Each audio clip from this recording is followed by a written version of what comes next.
تو اسے کوئی پانی پلانے والا نہیں تھا۔ یہ کوئی پہلی بار نہیں ہوا تھا، ہمیشہ جب بھی اس کو مدد کی ضرورت ہوتی ہے کوئی ہمسایہ ہی اس کی مدد کرتا ہے۔ اگر آپ اتنے ہی مصروف ہیں تو آپ اپنے بھائی کے لیے کسی ملازم کا بندوبست کر لیں۔ اللہ تعالیٰ نے آپ کو بہت عطا کیا ہے۔ ایک وقت تھا جب آپ کا بھائی آپ لوگوں کے لیے کماتا تھا، مگر اب آپ لوگوں کا فرض بنتا ہے کہ اپنے بھائی کی مدد کریں، مشکل کی اس گھڑی میں اس کے لیے آسانیاں پیدا کریں۔ کامران نے اس ہمسائے سے کہا، بھائی آپ کا شکریہ، آپ نے ہمارے بھائی کی مدد کی۔ لیکن ہمسایہ جیسے ہی وہاں سے گیا تو وہ خونخوار نظروں سے مجھے دیکھنے لگا۔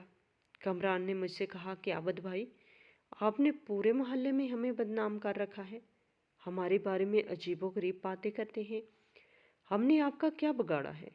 میں نے روتے ہوئے کامران سے کہا کہ بھائی میں نے آپ لوگوں کی کوئی شکایت نہیں کی، میں نے زندگی میں کبھی کسی سے کچھ نہیں کہا، میں پیاس سے مر رہا تھا اور یہ آدمی میری آواز سن کر آیا، مجھے پانی پلایا، اگر یہ نہ ہو آتا تو شاید آج میں زندہ نہ ہوتا۔ کامران غصے سے کہنے لگا، ہاں بس وہ خوش قسمت گھڑی ہوتی، آپ نے اپنی زندگی جی لی ہے، اب ہمیں بھی جینے دے۔ اس کی یہ بات سن کر مجھے کافی تکلیف ہوئی۔ وہ ابھی مجھے باتیں سنا ہی رہا تھا کہ میری بہن آسیہ کالج سے واپس آئی۔ وہ کالج میں پروفیسر تھی، چہرے پہ روب تھا۔ ایک وقت تھا جب مجھ سے محبت کرتی تھی، میرا خیال رکھتی تھی، لیکن اب وہ بے رخی جو میں نے اپنی بہن کے چہرے پہ دیکھی تھی، وہ گھر میں داخل ہوئی اور کامران سے کہنے لگی، کیا ہوا، کیوں شور کر رہے ہو؟ کامران نے کہا کہ بس بہن کیا پوچھتی ہیں، عابد بھائی ہر کسی کو ہمارے خلاف بھڑکاتے ہیں۔ آج میں اس کی چارپائی کے ساتھ پانی کی بوتل رکھنا بھول گیا تو اس نے ہمسائے کو بلایا اور میری شکایتیں شروع کی۔ آسیہ بہن نے کہا، آپ ایسا کریں کہ اس کے لیے کسی ملازم کا بندوبست کریں، ہمارے پاس اتنا وقت نہیں کہ ہم اس کی خدمت کریں۔ کامران آسیہ سے کہنے لگا، ٹھیک ہے، میں اس کے لیے ایک ملازم کا بندوبست کرتا ہوں، لیکن آپ لوگوں کو بھی مل کر اس کی تنخواہ دینا پڑے گی، میں اکیلا اس کی تنخواہ نہیں بھر سکتا۔ آسیہ نے کہا، ٹھیک ہے، 10,000 میں دوں گی، 10,000 آپ دے دیجیے گا، 20,000 میں ایک ملازم جو ہماری غیر موجودگی میں اس کا خیال رکھے گا۔ پھر وہ اپنے کمروں میں چلے گئے۔ عدنان گھر آیا تو اس نے مجھے سلام تک نہ کیا۔ یہ وہی عدنان تھا جس کو میں نے اپنے ہاتھوں میں کھلایا، میرا سب سے چھوٹا بھائی، جس کو میں نے اپنے بچوں کی طرح پالا۔ اب تو اگر میں سلام کرتا تو مجھے سلام کا جواب تک نہ ملتا، لہٰذا میں نے بھی سلام کرنا چھوڑ دیا۔ ایک رات بھائی کی شادی کی تقریب میں گئے تھے، گھر میں کوئی موجود نہیں تھا۔ گھر کا ملازم مقبول، وہ بھی ایک دن کی چھٹی پر اپنے گاؤں گیا ہوا تھا۔ میں گھر میں اکیلا تھا۔ کچھ نقاب پوش لوگ ہمارے گھر میں داخل ہوئے۔ انہوں نے دیکھا کہ پورے گھر میں ایک معذور شخص بستر پر لیٹا ہوا ہے، وہ شاید کچھ چور تھے۔ مجھے دیکھتے ہی ایک شخص نے رسی اٹھائی اور مجھے چارپائی سے باندھنے لگا۔ میں نے اس سے کہا کہ بھائی مجھے باندھنے کی کوئی ضرورت نہیں، میں چل پھر نہیں سکتا۔ دوسرے چور نے کہا، ہاں یہ چل نہیں سکتا، لیکن اس کے منہ میں زبان ہے، یہ شور کر سکتا ہے، باقی محلے والوں کو جمع کر سکتا ہے۔ لہٰذا انہوں نے جلدی سے میرے منہ پر ایک پٹی باندھی، پھر گھر کے دروازے توڑے، کمرے میں داخل ہوئے، نقدی زیورات سب کچھ لے گئے۔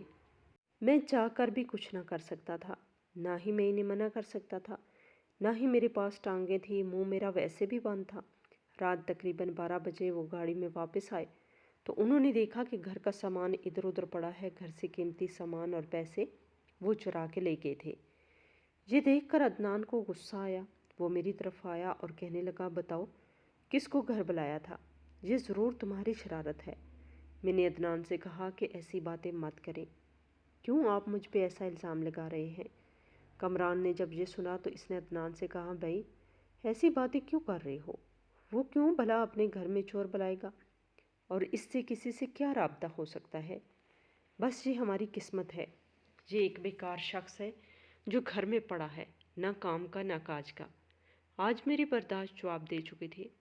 میں نے کامران سے کہا، بھائی جب تک میں کام کر سکتا تھا میں نے کیا، اگر میں کام نہ کرتا اور یوں ہی گھر میں فارغ بیٹھ جاتا تو نہ آج تو ڈاکٹر ہوتا، نہ ہی عدنان ایک وکیل، اور یہ میری بہن یہ کالج میں پروفیسر نہ ہوتی۔ تم لوگوں کی خاطر میں نے اپنی پڑھائی کی قربانی دی، حالانکہ میں بھی پڑھائی میں کافی ذہین تھا۔ جا کر ماسٹر اشفاق سے پوچھ لو، وہ بھی زندہ ہے، وہ تمہیں بتائے گا کہ میں نے پڑھائی کیوں چھوڑی۔ کامران کہنے لگا، بس بس، زیادہ باتیں کرنے کی ضرورت نہیں، بدلے میں ہم نے بھی تو آپ کے ساتھ پورا تعاون کیا، تمہارے لیے ایک ملازم کا بندوبست کیا جس کی تنخواہ ہم اپنی جیب سے دے رہے ہیں۔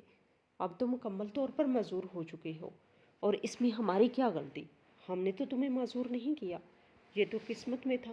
اور اسی طرح روز مجھے باتیں سناتے اور پھر چلے جاتے۔ صبح سے لے کر شام تک ایک ملازم مقبول ہی تھا جو میرے ساتھ رہتا تھا۔ اس نے مجھ سے معذرت کی کہ صاحب مجھے معاف کر دینا، غلطی میری ہے، اگر میں اپنے گاؤں نہ جاتا تو یہ معاملہ کبھی نہ ہوتا، اور آپ کے بہن بھائیوں نے آپ کو بہت باتیں سنائی۔ میں نے مقبول سے کہا کہ مقبول، آپ کی کوئی غلطی نہیں، بس میرا یہ نصیب ہے جو مجھے مل رہا ہے، تو میرے لیے دعا کرو کہ مجھے موت آ جائے۔ لیکن مقبول کہتا، ایسی باتیں مت کریں، ایسی باتیں کر کے آپ میرا دل دکھاتے ہیں۔ آپ کو اس حالت میں دیکھ کر مجھے بہت افسوس ہوتا ہے، اور آپ کے بھائیوں کا آپ کے ساتھ رویہ یہ بھی کافی نامناسب ہے۔ یہ گرمیوں کی شام تھی جب میں اپنے کمرے میں لیٹا ہوا تھا۔ کمرہ کیا، بس ایک گودام تھا جہاں گھر کا پرانا سامان پڑا تھا۔ کامران آج اپنے بھائیوں اور بہن کے ساتھ میٹنگ کر رہا تھا۔ وہ یہی سمجھ رہے تھے کہ میں سو رہا ہوں۔ مجھے چیک کرنے کے لیے عدنان کھڑکی کے پاس آیا تھا، مجھے دیکھ کر واپس چلا گیا۔ کامران نے اس سے پوچھا، کیا ہوا؟ وہ کہہ رہا تھا وہ مر گیا، سویا ہوا ہے۔ بتاؤ کیا بات ہے؟ کامران نے کہا، مشتاق کو میں نے بلایا ہے، اسے آنے دو، پھر فیصلہ کرتے ہیں۔ میں حیران تھا کہ یہ کس قسم کا فیصلہ، آج کچھ بڑا ہونے والا ہے۔ مشتاق میرا سب سے چھوٹا بھائی تھا جو بیرون ملک تعلیم حاصل کر رہا تھا۔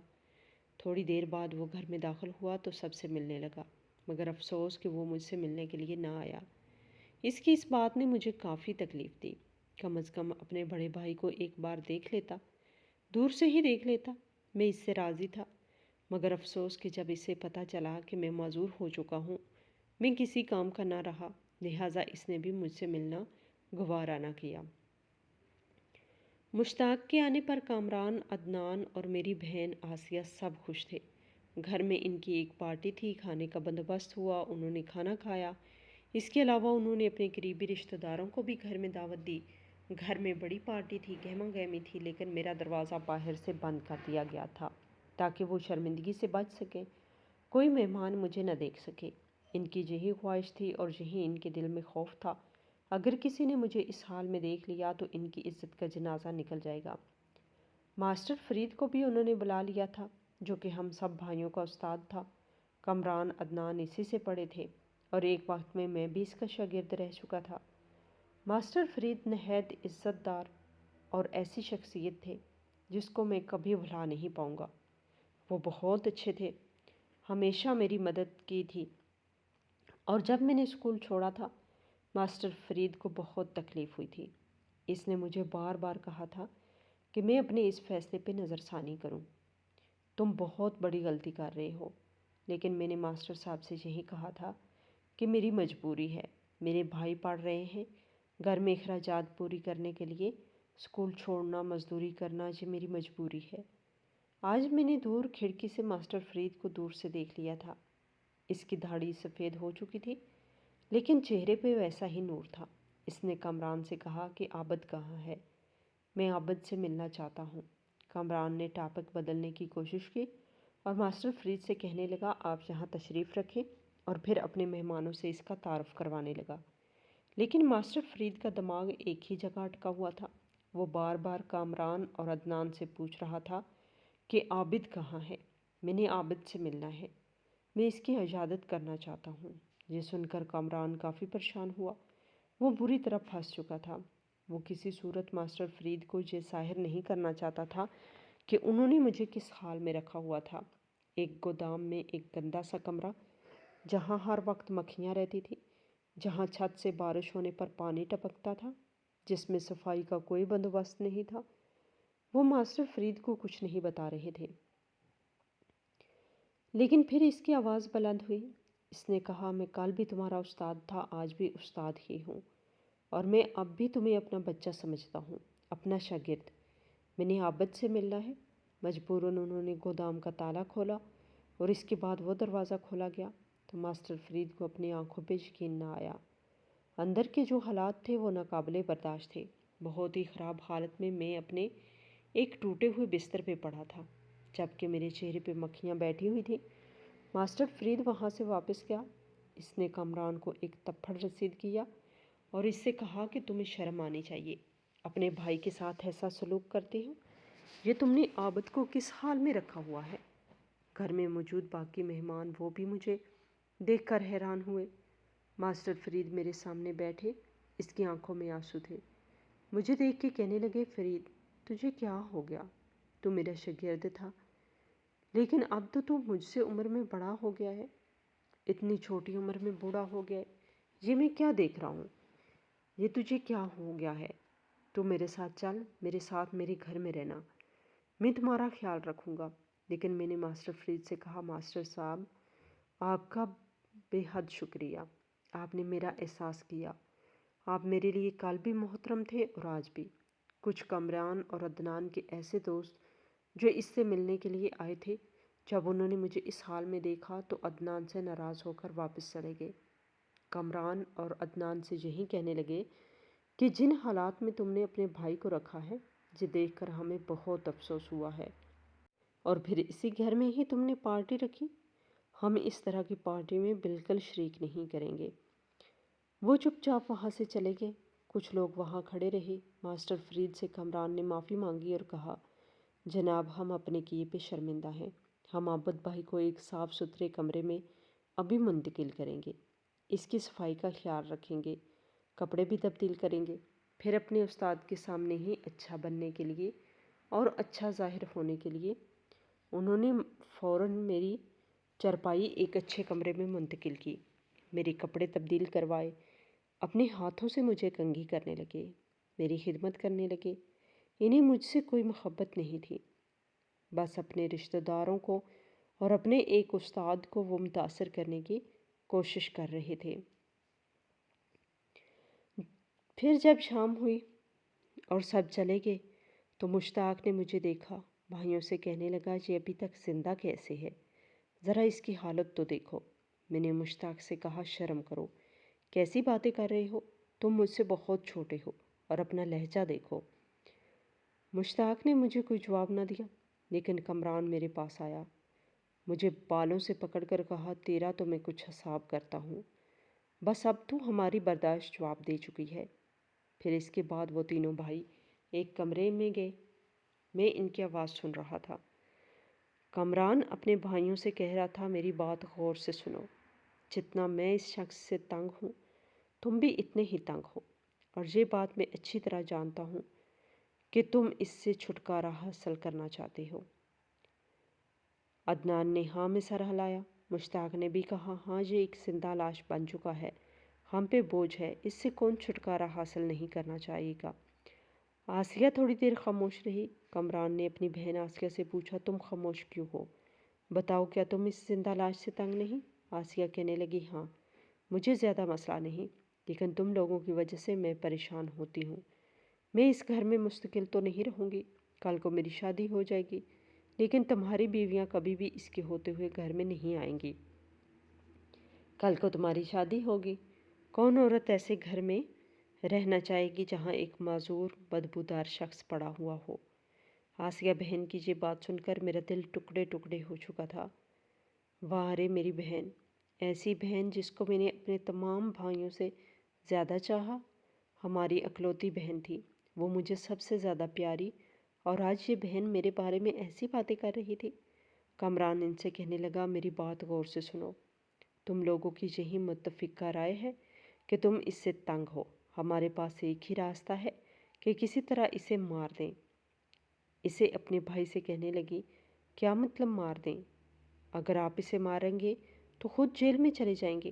میں تو یہی چاہتی ہوں کہ کسی طرح مقبول حسین سے رابطہ کرتے ہیں، اس کو کچھ پیسے دیتے ہیں، یہ اگر عابد کو جان سے مار ڈالے، کل کو ہم اسے رہا کر دیں گے یا اپنے بھائی کا خون معاف کر دیں گے۔ اور اسی طرح مقبول آزاد ہو جائے گا۔ کامران نے کہا، نہیں، میرے دماغ میں ایک اور ترکیب ہے۔ نہ ہمیں کسی کو کہنے کی ضرورت ہے، یہ کام ہم خود کریں گے، لیکن ہم پر کسی قسم کا الزام بھی نہیں عائد ہوگا۔ عدنان نے بھائی سے پوچھا، اب آپ کا کیا ارادہ ہے؟ ذرا اپنے ارادے سے ہمیں آگاہ کریں۔ ڈاکٹر کامران صاحب نے کہا کہ میرے پاس ایک ایسا انجیکشن ہے جس کو لگانے سے اسے فوراً ہی ہارٹ اٹیک ہوگا۔ ظاہری طور پر یہ ایک قدرتی موت ہوگی، لیکن یہ صرف ہم ہی اس بات سے واقف ہیں کہ یہ ایک قتل ہوگا۔ یہ سن کر آسیہ نے کہا، آئیڈیا تو بہت اچھا ہے، لیکن ہمیں یہ کام جلد از جلد کرنا چاہیے۔ آج عابد کی وجہ سے ہماری کتنی بے عزتی ہوئی، آپ لوگوں نے دیکھ لیا۔ گھر آئے مہمان ہم پر تھوک کر گئے ہیں۔ کامران نے کہا، جیسے ہی یہ سو جائے گا، رات کی کسی پیر ہم اسے یہ انجیکشن لگائیں گے اور پھر رونے کا ناٹک کریں گے۔ یہ ڈرامہ ہمیں کرنا پڑے گا۔ ویسے تو اس کی موت پر ہم سب خوش ہوں گے، لیکن دنیا کو دکھانے کے لیے یہ ڈرامہ بھی تو ضروری ہے۔ محلے والے اکٹھے ہو جائیں گے اور پھر ہم سب سے یہی کہیں گے کہ ہمارے بھائی کو ہارٹ اٹیک ہوا ہے۔ وہ میری موت کا منصوبہ بنا رہے تھے۔ اب میں اس گھر میں کیسے رہ سکتا تھا؟ حالانکہ میں بھی جینا نہیں چاہتا تھا، لیکن ایسی عبرتناک موت بھی میں نہیں مرنا چاہتا تھا۔ وہ بھی وقت سے پہلے۔ آج رات انہوں نے مقبول کو چھٹی دی، اسے گھر سے جانے کو کہا۔ میرا شک یقین میں بدل چکا تھا۔ یہ لوگ مجھے کبھی نہیں چھوڑیں گے، یہ مجھے اب چھوڑنے والے نہیں۔ پھر وہ اپنے کمرے میں ڈنر کر رہے تھے، جبکہ میں نے اپنے آپ کو بستر سے نیچے گرایا۔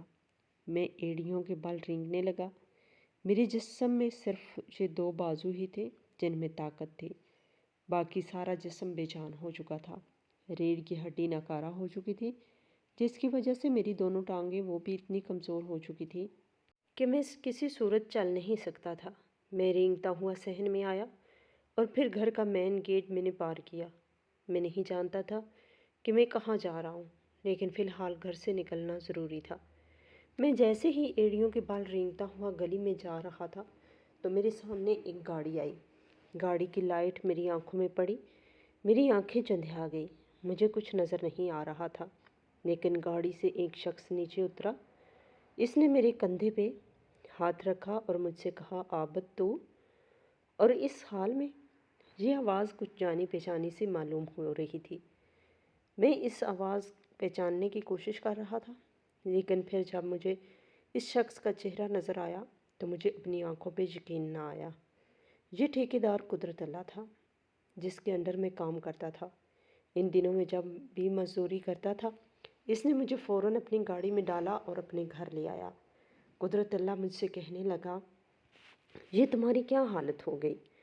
تم تو ہٹے کٹے تھے، خوب محنت کرتے تھے، یہ معذور کب سے ہوئے؟ میں نے قدرت اللہ سے کہا کہ آپ کو سب بتاؤں گا، پہلے میں بھوکا ہوں، مجھے کچھ کھانے کو دے۔ قدرت اللہ نے مجھے گھر لے آیا۔ نہایت شفیق انسان تھا، ٹھیکیداری کے پیشے سے وابستہ تھا، کافی مال و دولت کما چکا تھا۔ میں آج سے تقریباً 10 سال پہلے اس کے انڈر ہی کام کر رہا تھا۔ اس نے مجھے کھانا کھلایا۔ کھانا کھا کر میں نے اسے اپنے بھائیوں کے مظالم بتائے، جس پر وہ مجھ سے کہنے لگا کہ میں ان کے خلاف ایکشن لوں گا۔ اگر تم چاہو تو میں ایک پولیس افیسر سے بات کرتا ہوں، وہ میرا دوست ہے اور ان کو حوالات میں بند کر دے گا۔ میں نے قدرت اللہ سے کہا، کوئی ضرورت نہیں، بس میرے ساتھ جو ہوا اس میں غلطی میری ہی تھی، مجھے اپنے کیے کی سزا ملی ہے۔ قدرت اللہ مجھ سے کہنے لگا، کون سی غلطی؟ ذرا مجھے پتہ ہو۔ آج پہلی بار میں رویا تھا، اور ایسا رویا تھا کہ زندگی میں اتنا کبھی نہیں رویا۔ میں نے قدرت اللہ کو سارا واقعہ بتایا، مجھے اپنے کیے کی سزا، جو ظلم میں نے فاطمہ پہ کیا تھا، آج مجھے اسی کی سزا مل رہی ہے۔ میں نے قدرت اللہ کو بتایا کہ آپ کے ساتھ کام کرنے سے پہلے میں ایک بھٹے پہ مزدوری کرتا تھا۔ میں اپنے بھائیوں کے لیے سخت محنت کر رہا تھا کیونکہ وہ پڑھ رہے تھے۔ بھٹے پہ ایک بزرگ آتا تھا جس کی عمر تقریباً 60 برس تھی۔ وہ بیمار تھا، ٹی بی کا مریض تھا، لیکن پتہ نہیں اس کی کون سی ایسی مجبوری تھی کہ عمر کے اس حصے میں بھی وہ وہاں مزدوری کرنے کے لیے آ جاتا۔ بھٹے کے مالک اس سے زیادہ کام نہیں لیتا تھا، بس بھٹے میں وہ آگ جلانے کے لیے ایندھن اٹھاتا اور ریڑھی پر وہ اس بھٹے میں ڈال دیتا۔ ایک دن وہ نہ آیا، سب حیران تھے کہ وہ کہاں گیا۔ لیکن ان کی حیرت میں اس وقت اضافہ ہوا جب اس بزرگ جس کا نام نذر حسین تھا اس کی جگہ اس کی بیٹی بھٹے پہ کام کرنے کے لیے آئی۔ اس کا نام فاطمہ تھا، نہایت خوبصورت لڑکی تھی۔ بھٹے کے مالک نے اس کی طرف دیکھا اور کہا کہ تم کون ہو؟ یہاں کیا کرنے آئے ہو؟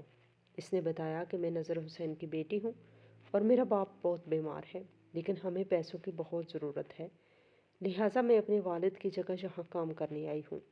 بھٹے کا مالک یہ سن کر حیران ہوا۔ اس نے کہا تم عورت ہو کر ان مردوں کے درمیان کیسے کام کرو گی؟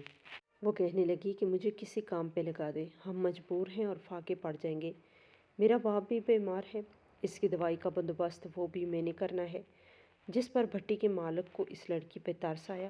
اس نے کہا ٹھیک ہے، میں تمہیں ان مردوں کے درمیان کام نہیں کرنے دوں گا۔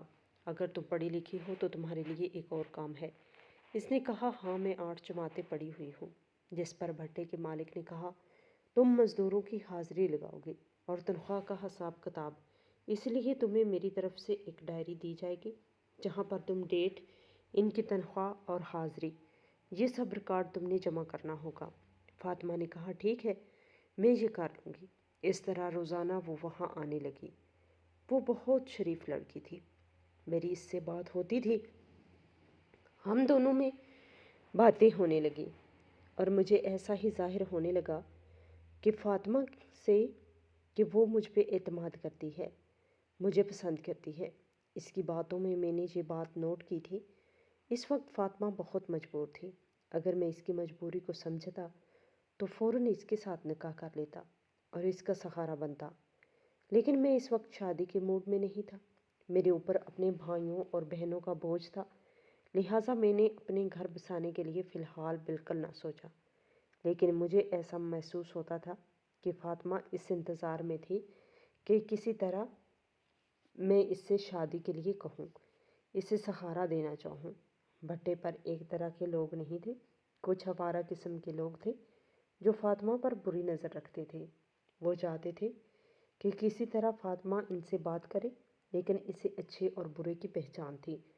وہ ایک سلجھی ہوئی لڑکی تھی، لہٰذا وہ ہر کسی سے ایسی بات نہیں کرتی تھی، بس مجھ سے ہی بات کرتی تھی، کیونکہ میں نے اسے بتایا تھا کہ میرے بھائی پڑھ رہے ہیں اور اپنے بھائیوں کو پڑھانے کے لیے میں نے قربانی دی اور اسکول چھوڑ دیا۔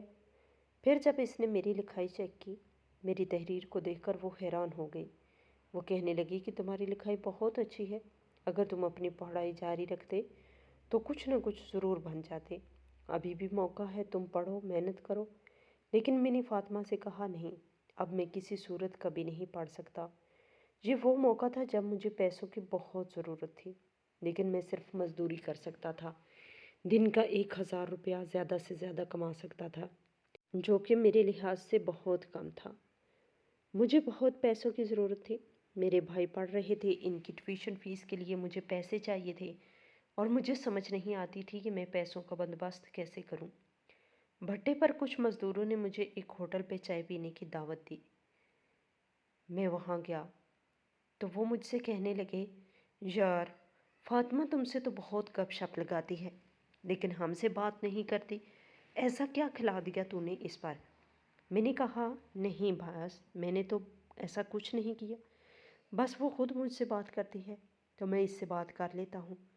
وہ کہنے لگی ہمیں سب پتہ ہے، لیکن تمہارے لیے ایک بہت بڑی آفر ہے۔ یہ بات سن کر میں حیران ہوا، مزدوروں کی طرف دیکھنے لگا اور ان سے پوچھا کہ کون سی آفر؟ وہ مجھ سے کہنے لگے اگر ہمارے کہنے پہ فاطمہ کو تم ایک جگہ پر بلاؤ اور اگر وہ وہاں آ جائے تو ہم میں سے ہر ایک شخص تمہیں 5000 دے گا۔ ہم 4 لڑکے ہیں، اس طرح تمہارے 20,000 بن جائیں گے۔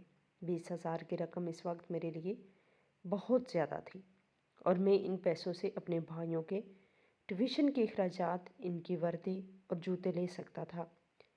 ظاہری طور پر تو میں نے اس بات سے انکار کیا اور چپ چاپ وہاں ہوٹل سے چلا گیا، لیکن بعد میں نے سوچا کہ موقع اچھا ہے، لیکن پھر میں فاطمہ کے بارے میں سوچتا تھا جس کا بوڑھا باپ تھا، گھر میں اکیلا تھا، میں اس لڑکی کو اتنا بڑا دھوکہ کیسے دے سکتا ہوں؟ یہ جنگ ہر وقت میرے دل میں رہی، میرا ضمیر مجھے ایسا کرنے سے منع کرتا تھا، لیکن پھر اپنی ضروریات کو دیکھتے ہوئے میرے دل میں بار بار یہ بات آتی شیطان مجھے اس بات کے لیے اکساتا کہ فاطمہ کو ایک جگہ پہ بلاؤ، جیسا وہ کر رہے ہیں ویسا کرو۔ پھر میرے دماغ میں ایک ترکیب آئی۔ میں نے ان سے کہا کہ اگر تم میں سے ہر ایک مجھے 10,000 روپے دے اور ٹوٹل 40,000 کی پیمنٹ کرے تو میں تمہارے کہنے پر عمل کروں گا۔ فاطمہ کو وہاں بلاؤں گے جہاں تم کہو گے، جیسا کہو گے ویسا ہوگا۔ یہ سن کر وہ بہت خوش ہوئے۔ انہوں نے مجھے ایک لوکیشن بتائی جہاں پر انہوں نے فاطمہ کو بلانا تھا، وہ بھی میری آواز میں۔ میرے پاس فاطمہ کا نمبر تھا۔ میں نے اس بھٹے سے کچھ فاصلے پر فاطمہ کو بلایا جہاں وہ چاروں اس کا انتظار کر رہے تھے۔ میں نے ان لوگوں سے 40,000 ایڈوانس میں لے لیا تھا اور کام کرنے کا وعدہ کیا تھا۔ فاطمہ آج بہت خوش تھی۔ وہ یہی سمجھ رہی تھی کہ میں اس سے کیوں ملنا چاہ رہا ہوں، یہی سوچ رہی تھی کہ میں اس کا سہارا بنوں گا، شادی کی آفر کروں گا، لہٰذا وہ مجھ سے ملنے کے لیے بے تاب تھی۔ مگر اسے نہیں معلوم تھا کہ اس کے ساتھ تو بہت بڑا دھوکہ ہونے والا ہے۔ میں 40,000 لے کر گھر آیا، بھائیوں کے لیے نئی وردی اور کچھ کتابیں خریدی، ٹیوشن کی فیس بھی میں نے ادا کی۔ اپنے بھائی کامران سے یہی کہا کہ خوب دل لگا کر محنت کرو، تمہیں کسی چیز کی کمی نہیں ہوگی، یہ تمہارے بھائی کا تم سے وعدہ ہے۔ کامران کو میں نے کچھ پیسے بھی دیے، دونوں بھائیوں کو 2,000 روپے دیے۔ پہلی بار ان کو اتنے پیسے ملے تھے، لہٰذا وہ بہت خوش تھے۔ اس کے بعد میرا ان مزدوروں سے کوئی رابطہ نہ ہوا، نہ ہی فاطمہ سے رابطہ ہوا۔ اب میں نے اس بھٹے پہ کام کرنا بھی چھوڑ دیا تھا۔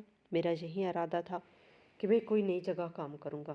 پھر میں نے ٹھیکیدار قدرت اللہ سے کہا کہ اس کے بعد میں آپ کے نیچے کام کرنے لگا، کنسٹرکشن کمپنی میں بطور مستری کام کرنے لگا۔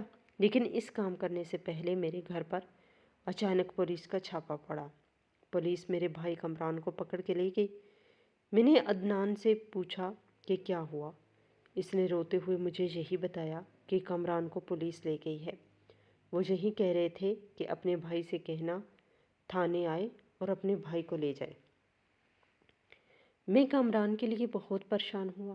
بھاگتا ہوا میں وہاں پولیس اسٹیشن گیا۔ کامران کو انہوں نے سلاخوں کے پیچھے بند کیا ہوا تھا اور وہ رو رہا تھا۔ میں نے انسپکٹر صاحب کے سامنے ہاتھ جوڑے کہا، میرے بھائی کو چھوڑ دیں، میں یہاں حاضر ہوں، میرے ساتھ جو سلوک کرنا ہے کریں۔ کافی حد تک مجھے اس بات کا اندازہ تھا کہ وہ مجھے کیوں پکڑنے گئے تھے۔ انہوں نے میرے بھائی کو آزاد کیا اور مجھے سلاخوں کے پیچھے ڈال دیا۔ میں ان سے پوچھ رہا تھا کہ مجھے کس جرم میں آپ لوگوں نے گرفتار کیا ہے، لیکن وہ مجھے کچھ نہیں بتا رہے تھے، اور اہلکاروں نے مجھ سے یہی کہا کہ تھانے دار صاحب آئیں گے تو تمہیں سب کچھ بتا دیں گے، اب چپ چاپ وہاں بیٹھ جاؤ، اگر تم نے منہ کھولا تو ہم سے برا کوئی نہیں ہوگا۔ میں ادھر ہی کونے میں بیٹھ گیا۔ تھوڑی دیر بعد ان چاروں مزدوروں کو لایا گیا اور جیل میں بند کیا گیا۔ پھر ان پر تشدد کیا گیا اور وہ ایک دوسرے سیل میں تھے، میرے ساتھ نہیں تھے، لیکن ان کی چیخوں کی آواز مجھے سنائی دے رہی تھی۔ پولیس انہیں مار رہی تھی۔ پھر تھانے دار آیا تو اس نے اشارہ کیا اپنے آدمیوں سے، کہا ذرا اسے جیل سے نکالو، میرے پاس لے آؤ۔ میں ڈرتا ہوا تھانے دار کے سامنے پیش ہوا۔ تھانے دار نے مجھ سے کہا آؤ میرے ساتھ۔ وہ مجھے گاڑی میں کہیں لے کے جا رہا تھا۔ مجھے سمجھ نہیں آ رہا تھا کہ یہ مجھے کہاں لے کے جا رہا ہے، لیکن وہ مجھ سے یہی کہہ رہا تھا، آج تیری تقدیر کا فیصلہ ہوگا، یا تو ساری زندگی جیل میں رہے گا اور تجھ پہ اتنا بڑا جرمانہ عائد کیا جائے گا جس کو چکانا تیرے بس میں نہیں، یا شاید تیرے ساتھ تھوڑی نرمی ہو۔ اب یہ تو فاطمہ پہ ڈیپینڈ کرتا ہے کہ وہ کیا فیصلہ کرتی ہے۔ فاطمہ کا نام سنتے ہی میرے تو رونگٹے کھڑے ہو گئے۔ تھانے دار فاطمہ کے گھر میں داخل ہوا۔ وہ وہاں بیٹھی تھی، اس کے باپ کا انتقال ہو چکا تھا۔ تھانے دار نے مجھ سے کہا کہ تمہیں شرم آنی چاہیے ایک لڑکی کو دھوکہ دیتے ہوئے، جبکہ تم اچھی طرح جانتے تھے کہ فاطمہ کن حالات سے گزر رہی ہے۔ وہ اپنے باپ کے لیے ایسی جگہ پہ کام کرنے کے لیے چلی گئی جہاں پر عورتیں کام نہیں کرتی، لیکن یہ اس کی مجبوری تھی۔ لیکن تم نے اس کی مجبوری کا فائدہ اٹھایا اور اس کا اعتماد جیتا اور بعد میں اس پہ کا بھروسہ توڑا۔ یہ تو فاطمہ کی خوش قسمتی تھی کہ اس وقت ہم وہاں سے گزرے۔ ہم نے ایک لڑکی کی چیخوں کی آواز سنی۔ میں اپنے آدمیوں کے ساتھ گشت پر تھا۔ میں نے فوراً گاڑی سائڈ پہ کی، دیکھا کچھ نوجوان ایک لڑکی کے ساتھ زبردستی کر رہے ہیں۔ میں نے فوراً ان کو گرفتار کیا اور پھر فاطمہ سے پوچھا کہ یہ کیا ماجرا ہے۔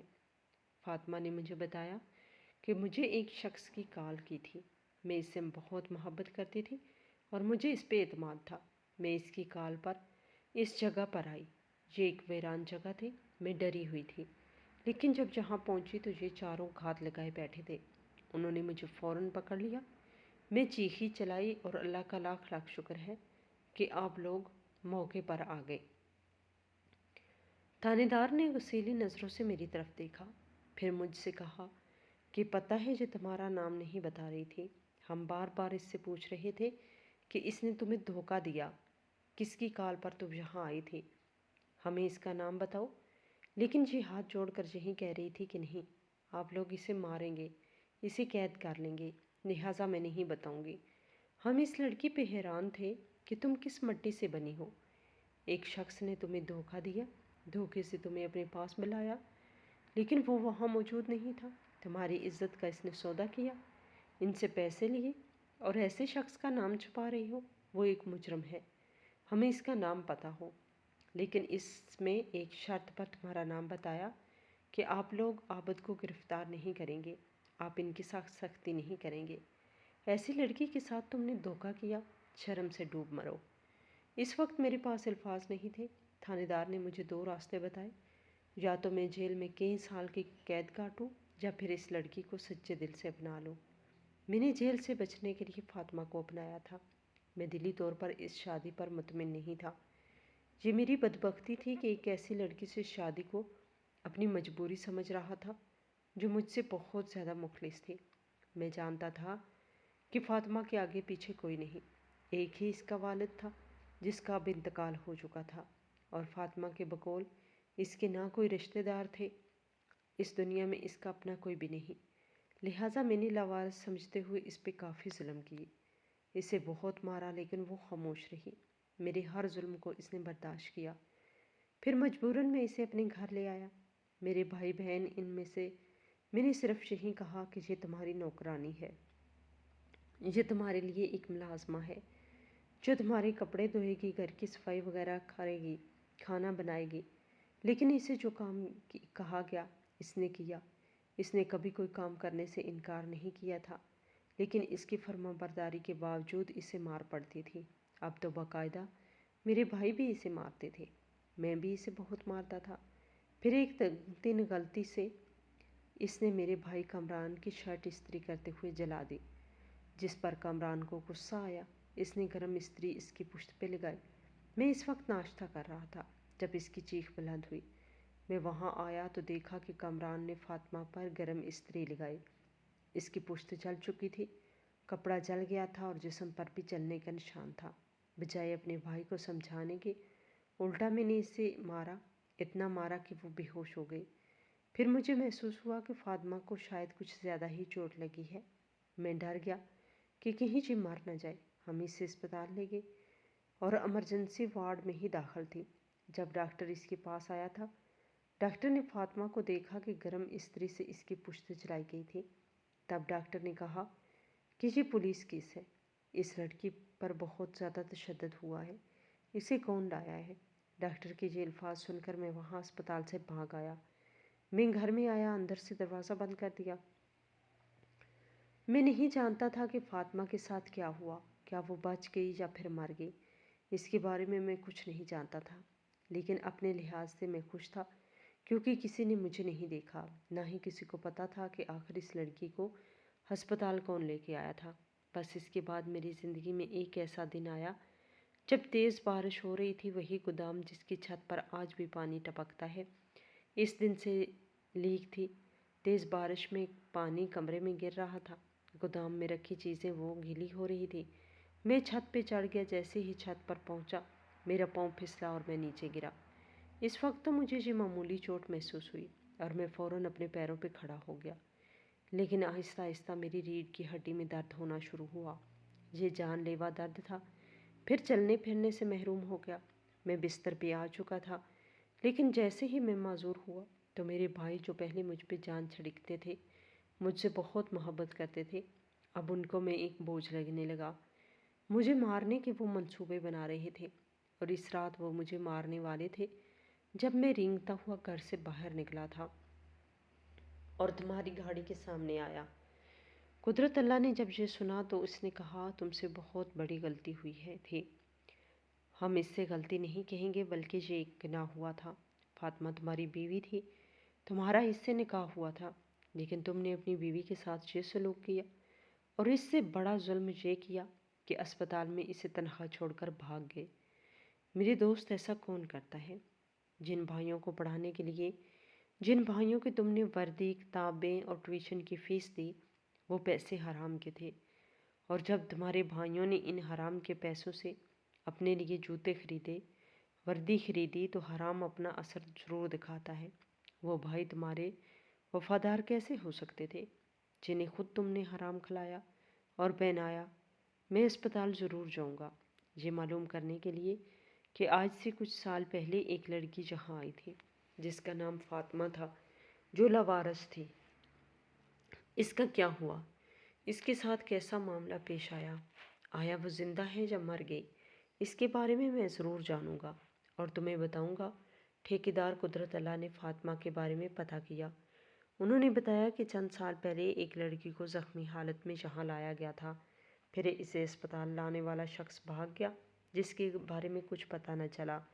اس لڑکی کی وفات ہوئی اور اس کے علاوہ سمجھتے ہوئے قبرستان میں دفنا دیا گیا۔ قدرت اللہ نے مجھے سب بتایا۔ فاطمہ اب اس دنیا میں نہ رہی۔ کاش وہ زندہ ہوتی، میں اس سے معافی مانگ لیتا، مگر اب بہت دیر ہو چکی تھی۔ میں فاطمہ کا مجرم ہوں، مرتے دم تک اس کا مجرم ہی رہوں گا۔ ایک بار تو اس نے مجھے معاف کر دیا تھا، لیکن دوسری بار شاید معافی میرے نصیب میں نہیں تھی۔